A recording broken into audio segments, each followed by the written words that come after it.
Good, how are you? I am good. Just living life here in Clay County. Well, Natalie, I mean, if you want to take it over and do your thing, or if you want help, whatever it is you want to do. I mean, we just kind of go through, do interjections, and what if anybody has any announcements or anything to share? Okay. I did invite some people, but I don't see them here, so they may have forgotten. That's a so my name is Natalie. I work with Prestera. I am the healthcare navigator, peer support specialist here in the Clay office. So we'll do introductions. So whoever wants to go next can go next.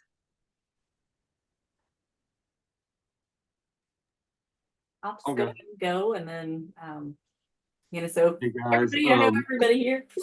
I'm Krisha Spears. I'm with the Reach Initiative. So we are kind of the hosts for all of the reentry councils, but as before you speak or after you're done, make sure you put your information in the chat there so I can share that with Natalie so that she has uh, contact information for everyone and can share those resources out. So, big things with the reach. Last week I submitted an Appalachian Regional Commission grant, Inspire grant. So I'm glad that's over and done with. So we were looking to try to get more navigators for our Reach Back Reentry Navigator program. So we will see how that works, and hopefully we can get some paid navigators now. And the only other big thing is next Friday, March 22nd, we will do a SWOT analysis with the Mid-Ohio Valley Parkersburg Reentry Council. So the community is invited to do that. So just to look at our strengths, weaknesses, opportunities, and threats, how to make their council more effective and make sure that they're actually doing something and have a meeting with purpose, not just to have another meeting and share resources, but how can we actually do things in the community. Then after that, we will do a showing of the First Step documentary. And if you haven't seen it, it's pretty amazing. It's a good follow through of people from McDowell County, West Virginia, meeting people from LA and going to the Trump White House to get the First Step Act passed. So we will be there. The producer, Lance Kramer from the documentary, will be there. And then a film crew from Marshall University will follow us around. Again, they've been following us for a couple months now, so that they can Wow. do their own. I guess Reach is going to have a documentary now. So that's scary. But good news. So, all right. So I'm going to call on you, Rich, because I'm going to ask you, are you coming next Friday to Parkersburg? I am not coming next Friday to Parkersburg. But of course I have seen the movie, and I think it's wonderful. I'm just not available next Friday, so I apologize. But I would like to come, and I've never been to the Smoot Theater, so that would be nice. So anyway, thanks for putting me on the spot there. Good afternoon. I'm Rich Ford. I work for the Division of Rehab Services. I'm a statewide program coordinator for our behavioral health, corrections, and community assets program. And basically, my message is, the Division of Rehab Services can and does serve individuals who are re-entering, as long as those individuals, have a disability. And in my opinion, most individuals who have been incarcerated do generally have some type of disability, be it physical, mental, learning, substance use disorder, or a combination of. So we can help those individuals plan and prepare for suitable employment. And we have 30 some offices across the state. We have a new website, or we'll be getting a new website. So I would encourage you to check that website out.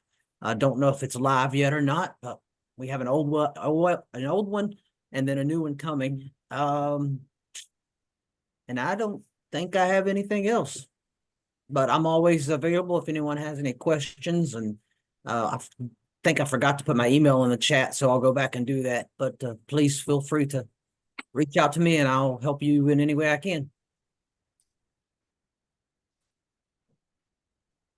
And was I supposed to call on someone? If so, I'll go with Seth. All right. Hey, can you hear me, guys? I'm having microphone issues. Okay, good. So my name is Seth Hansen. I'm the Partnership Development Manager for Groups Recover Together. So we are an outpatient opioid use disorder treatment program. We have 7 locations throughout the state. We also offer a hybrid virtual model to kind of help with those transportation issues. And then we actually have access to a part of my team that can set up for intake with a little bit of notice, which works well in the Justice Evolved system. So if someone knows that they're getting out on a certain day, they've started MAT inside the walls, we can literally get them set up outside the walls with intake on the exact same day. So there's not a lapse in coverage there. So thanks for having me. It's amazing. All right, we'll go with Jen.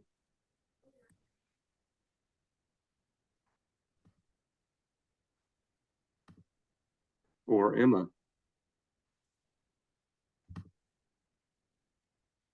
Hello, everyone. I'll go. I'm Emma Webster, and I'm with Unicare. We are a Medicaid managed care organization in West Virginia CHIP as well. I don't really have any updates. I'm just happy to be here and learn about everybody's organizations and what you all do and how we can partner together. And Ashley Reedy. Yeah, I don't. If you want to go. Alrighty, my name is Ashley Reedy. I am the case manager at the Clay Prestera office. I don't have any updates. I work with Natalie to we share an office space. But yeah, we see a lot of the same clients, so make a lot of referrals for her services. So.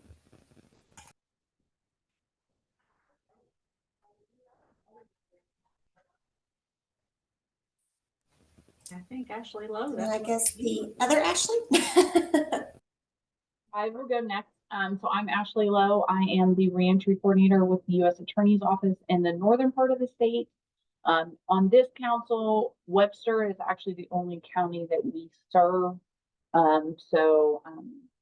This is what Nicholas Clay and Webster, I think. So yeah, just Webster.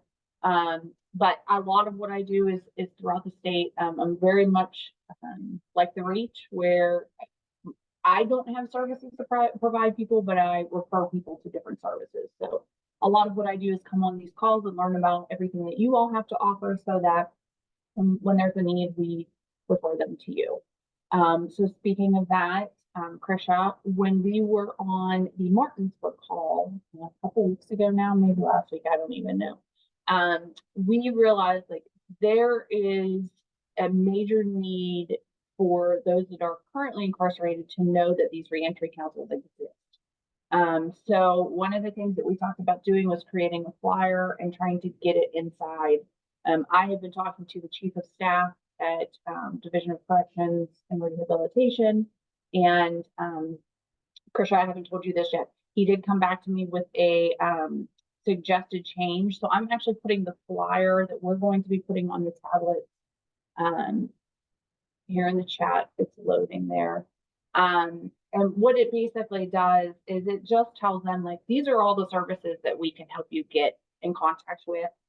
It tells them that the councils exist, how to reach out to the councils to get referrals.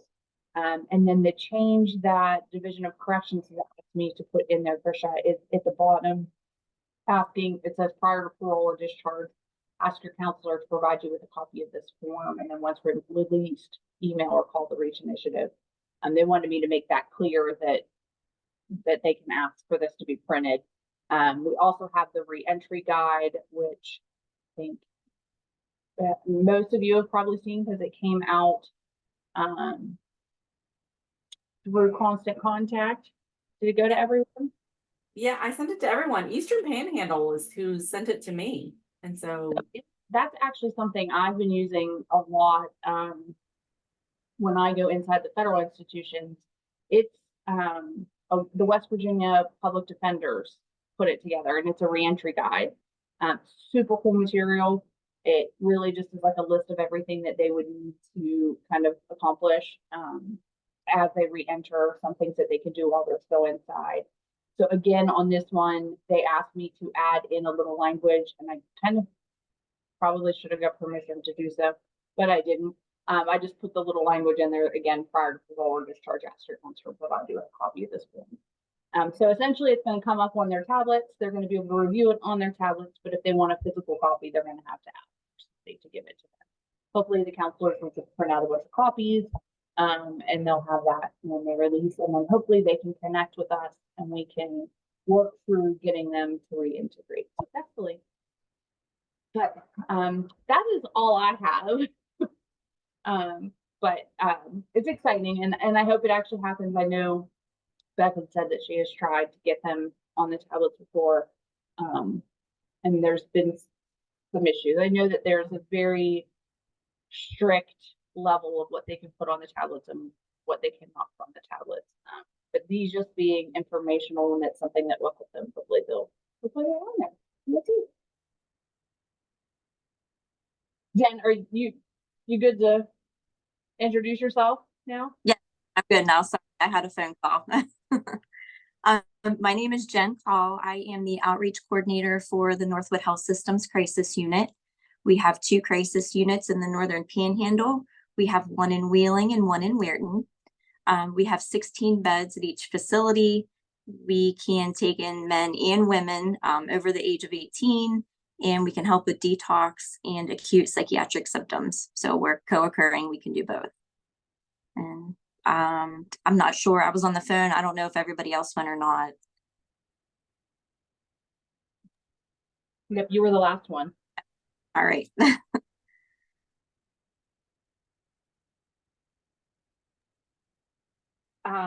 Ashley Lowe, we would talked about at one of the others after legislation that we thought House Bill 5655 had died, and it kind of did not. It is a new life. So apparently Bev was on the phone until like 12:40 a.m. of the Saturday that legislation went through and ended. And so it will be a pilot program at Western Regional and start there in Cabell County, and then see how it does and then roll out. So do we know, is it going to be that the DFV will come inside and provide them with a state ID? We don't know details yet. I don't know details yet, but it was like, well, why? Yay, we're glad that we have this, but why have we had to fight, and why do we, if we can consider a pilot program all along, but it's definitely one of those things that's been very frustrating, and the fact that they have it, that it happens in other states. There are a lot of states that are making this possible, and I'm a huge push for, don't reinvent the wheel. Reach out to someone that's already doing something and just copy their model. Like it seems so easy to me. But we've had to do it the hard way. Yeah. So this is huge. That is like amazing news. Amazing news. If every single person can walk out of those institutions with a state ID, that's just amazing. Yes. Yeah. So it's not dead. It's just kind of reinvented or reborn. I don't know what the. And this is partly me being ignorant of the population. Is that a larger institution or a smaller institution? Does anyone know? I really don't know. I mean, I know where it is, but I also know Cabell County is geographically small, but a large population. So I really don't know. I don't know why they chose that one. Maybe it's close to a DMV or something. Who knows? Who knows the reasoning? But I hope that it ends up being successful and they roll it out everywhere, because that will be just amazingly wonderful for every single person coming out. Yeah. And along the same lines of, not reinventing the wheel. So I work part-time for Kentucky Adult Education. And so I spent the last 2 days in training in Lexington, and, Kentucky and West Virginia are so different. Every reentry is state funded, and there is a reentry council everywhere, and there are positions in the jails and the prisons to help people with reentry. So one of our final presenters on the first day, is an education while incarceration program. So, you can bet I'm gonna reach out to him soon and say, hey, can you share some ideas so I can take them across the border? So, let's not reinvent the wheel. I can coach programs. It's all right. I can make it mine.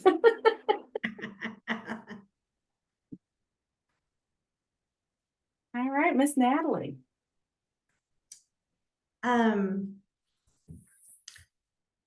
don't know that I know that that Prestera has a leads program, and so they work inside of like they go into the courthouses and into court with people, and so I'm meeting up with her, and we are going to be going up to the Central Regional Jail up there to be talking to the counselors and the case managers up there. So to try to figure out what more that we can do for folks that's coming out of being incarcerated. So I'm just waiting on her to have the dates for us to be able to go up there. I think they were a little bit busy, it seems like. So. Hey, I just looked up the Western Regional Jail, and it just says it's one of the largest in the state. So, I mean, I guess that's a good thing. Yeah, I was gonna say, I was hoping it was one of the larger, so that way that more people get benefit from it and we can actually see the difference it's gonna make. So that's actually great news. That's what I was trying to look that up too. I've never been there personally, but I've worked in rehabs where a lot of people have came from there. So I think it is fairly large. I would like to see once it's up and running, like kind of do like a field trip just to see like how's it working and ask those questions. And then that way hopefully we can get some people. I can't go to the legislature, but hopefully we can get a bunch of people together that can and push for the difference it's making. So we will see. That's exciting news though. Yeah. I mean, it's not really terribly important that we talk about it here, but I mean, it just makes sense. I mean, it can't hurt anything. I mean, it may not make a huge difference, but it's certainly not going to hurt anyone, coming out of a facility to have an ID. I mean, I suspect it will help a lot, but even if it doesn't, it's certainly not going to harm anything. Right. Well, what it's gonna, if they're forcing them to have one when they come out, what it's gonna do is it's gonna force them to work with them and get their social security card and their birth certificate earlier than they do now. And then if any of you have ever tried to get a birth certificate from New Jersey, at one point, I know it was it was almost a year away. Like it's insane. And if you're trying to help people 2 months prior to release, you're just never going to get it. So they're going to learn those things the hard way, like we all do out here. And then they're going to start working on it a little bit sooner. So that's going to be nice. I'm sure there's going to be some caveat that if their sentence is under a certain amount, that they don't have to help them with that because they should assume that they already have it or something like that. But there are folks that have been out for a while, or for the ones that they have expired while they were in.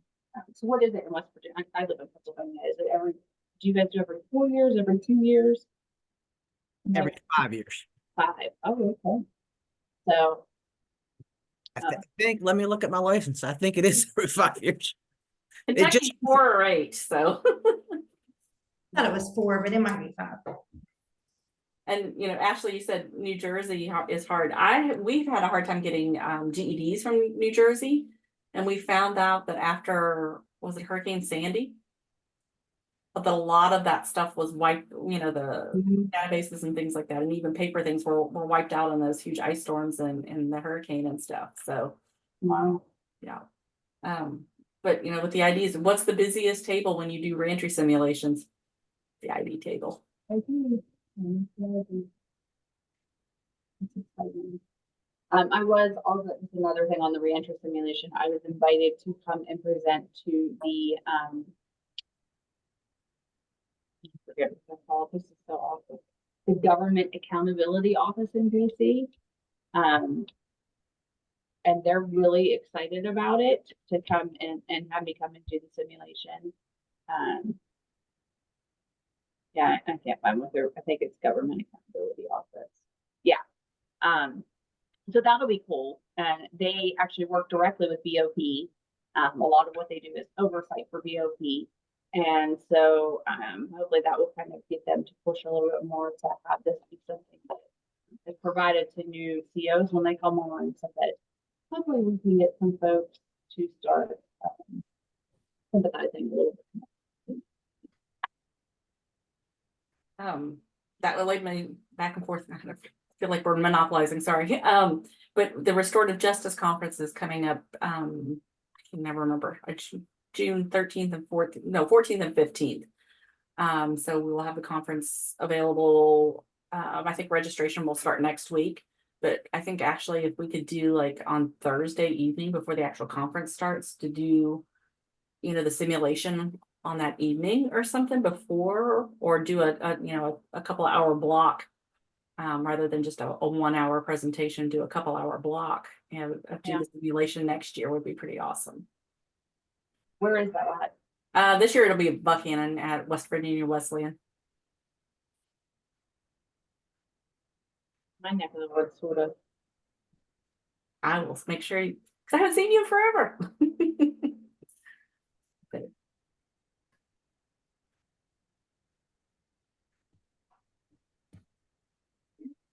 Natalie, do you have anybody you want to speak? Next month is reentry month, so I had invited the Family Support Center here in town. I think they just moved, so I'm sure that maybe that's why they didn't come.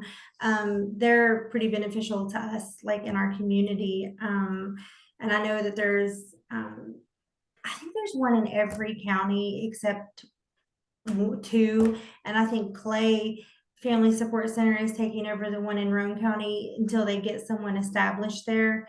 And then I'm not sure where the other county is doesn't have one, but they have a lot of great resources, and they help out a lot with like food boxes and stuff like that. And so I invited them, but like I said, they had just moved yesterday, and I don't even know if they got everything set up or whatnot. And I should have reached out to her this morning. But I did invite her, and then I'm going to try to get with the local. I'm going to go up to the courthouse and try to get one of the local sheriffs or deputies to kind of like come on board. So I'm working on that. They're just never in there. Are you saying you're coming to Roane County to try to do that? Oh, no, not Roane County. No.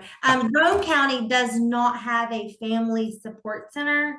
They're trying to get one in there, but Clay covers Roane for a little bit with like their family support center. So I was just thinking about the reentry council I think it's the Calhoun and Roane Reentry Council. It's kind of been, I don't think it's been very active. it's not. We have a new I feel terrible because I live in Roane County and I have never been able to attend those meetings because it's always falls on another standing meeting that I have. So if anyone talks to anyone from there and they want to consider maybe changing it, I mean, I'm more than happy to participate and possibly even chair it if I can or need to.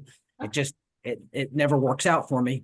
It's always on a date that I think it's on a Tuesday, every third Tuesday or something like that. And I always have a standing meeting. So anyway, there's that. There is a new chair for that, and she is actually the family resource person from Calhoun. Okay, perfect. Yeah. So, and I know she's been trying to get the other family resource people to join the councils in their area. All right. Well, if you speak with her, I mean, tell her I'm definitely interested in trying to be on board, but I just can't be. Right. Okay. we'll make that connection. Yeah, because the family support center here was like they were excited about it. Like they were, so I'm sure that it's just because they moved and stuff. But yeah, they're a pretty good resource to have. So and like I said, hopefully I went up to the courthouse twice and nobody was in there. So they were just busy. So I'm gonna keep on trying.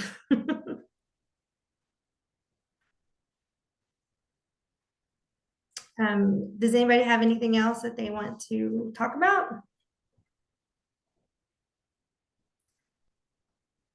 I'm all good. Anybody else?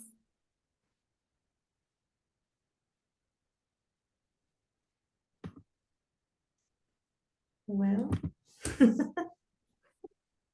Well, thank you, Natalie, for doing, agreeing to be the chair, and you've done well with your first meeting, so. Just I'm a little bit nervous. I was like, I was so hopefully it'll be a little bit more. I'll be a little bit more smoother, and I won't be late. I was like, oh no, I'm gonna be late to the first one. So the rest of us, we see each other all the time in all the other councils, so. The only person you have to worry about is Ashley Lowe. She's really mean, and you know, I probably wouldn't cross her, but other than that, we're all pretty cool. yes. That was being recorded too, by the way, Rich, so. She's a wonderful person.